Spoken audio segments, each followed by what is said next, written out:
The only guy that ever made that thing, and that you might say made it, was a kid by the name of Scott. He got over out in there in the evening, right after supper time in the fog, and he was very fortunate in this respect. He didn't go out through the gate, but he got under the bridge, and you may know about this, what they call Dead Man's Current there, that comes back alongside of the shore.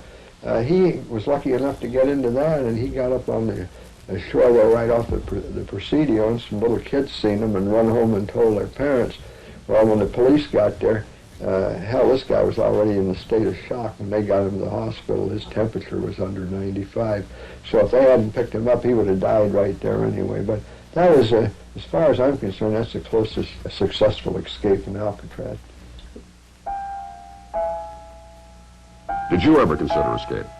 Many, many times, yes. Matter of fact, it's no secret now, but I could have been involved in every one that attempt that occurred there while I was there. But I knew a little something about swimming, and I knew just what kind of condition I was in. And I wasn't about, if they had told me go on down there, we'll give you half a day, I wouldn't have did it, you know, I wouldn't have jumped in that water. No, because the water, as you know, is ice cold, and I couldn't have made it over there. Mr. Carvis, tell me, during that tough, endless, dreary 33 years, did you ever expect the good life you have now? I hadn't the slightest idea it would be anything like this. As a matter of fact, when I wake up in the morning, I kind of, you might say, count my blessings in this matter and wonder, is it really happening, you know, because it's been fantastic, the treatment I've been afforded here in Montreal by everyone I've came in contact with. On the night of May 1st, 1946, there was high tension on Alcatraz. None of the usual shouted remarks between the cells, no rapping to the screws.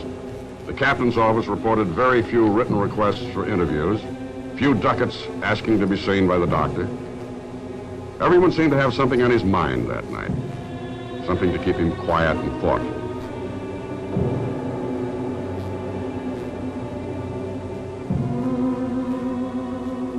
A little after noon on the 2nd, with all work crews at their jobs, convict Marvin Hubbard eyed the clock. It was time. A few minutes later, the incident that sparked the beginning of the end for Alcatraz got underway.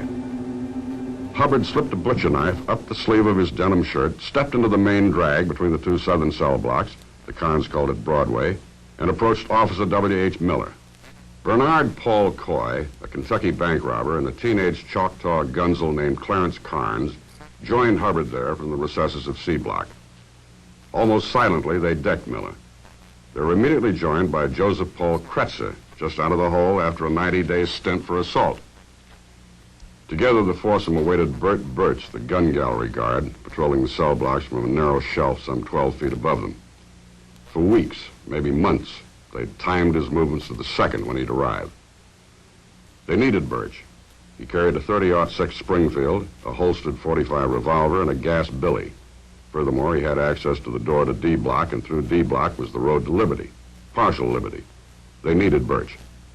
There was 2 floors to the gun gallery, the West Gun Gallery, and Coy, who had made a bar spreader out of some toilet fittings, climbed up to the top where the bars arced over from the outer wall of the gun gallery to the main wall of the cell block. This was the weakest spot in the bars, and he placed the bar spreader between the bars, which were about 6 to 8 inches apart, and spread them until he could get his head through and then his shoulders, and finally he was in the West Gun Gallery. It was just that simple. Now they worked like a well-rehearsed acrobatic team.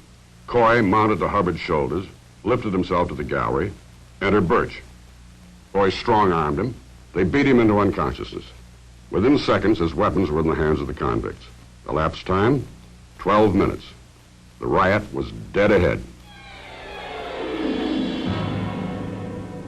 We went into the office for further assignments. Mr. Miller was there, and it developed that Mr. Miller, when he had left the dock, had come up and charged into the main cell block, taking all of the personnel in the office with him.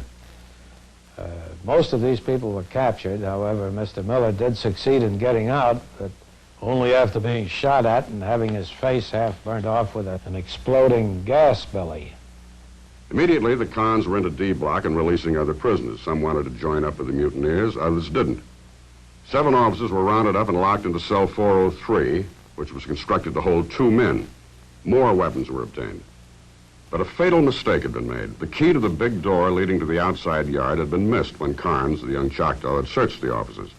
There was no immediate way out of the central prison compound. Now, Whitey Franklin was the one that Kretzer felt was necessary to the success of the escape during the riot. Kretzer thought Franklin could have picked the lock. Franklin was in isolation. Kretzer didn't know how to operate the electric locks. So Franklin stayed in isolation, and apparently the escape failed on that account. The original plan was dead now. The plan to reach the yard, knock out the 3 main gun towers, make it down to the prison's small boat harbor, capture the launch, and escape by water. But there still was plenty of action ahead. The trouble had only begun. It was now 2:30. Now the interior of the prison had been turned into a maelstrom of violence, a bedlam of noise and insensate action. Coy had donned a guard captain's uniform. Most of the windows had been shattered to make gunfire easier. Convicts sought out guards they especially hated and abused them. Command officers were slugged and kicked to make them give up that all-important key, which had by now been well hidden. Meanwhile, the siren wailed over the island, and all San Francisco rushed to its windows. Captain Henry Weinhold became the chief subject of the convicts' abuse.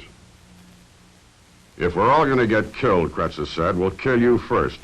"A man can only die once," replied the captain. The con fired 2 .45 slugs into his belly.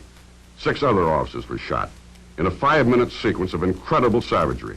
We heard the shooting, and some of us thought that the hostages were being shot. And we were right, they were. However, most of them survived, except Miller. Stites was killed later when we attempted to take the gun gallery. Alcatraz was living up to the direst predictions made for it by all who knew its volcanic potential.